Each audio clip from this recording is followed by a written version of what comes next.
Welcome to the Learning Pines YouTube. We hope this video helps.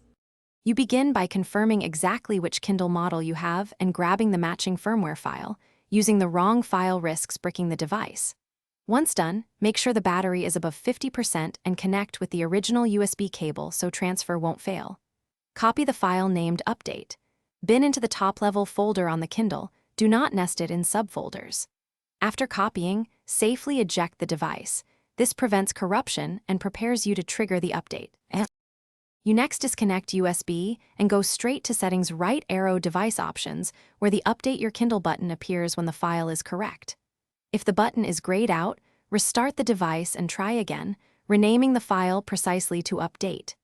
Bin and confirming the model match often fixes that. Tap Update and watch the progress.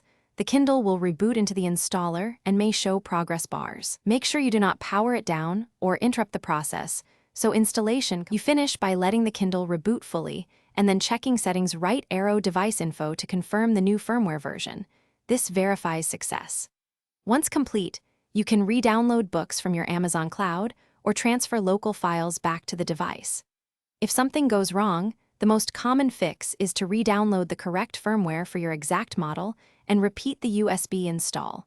Also try a factory restart before retrying. That single step often resolves a failed manual update.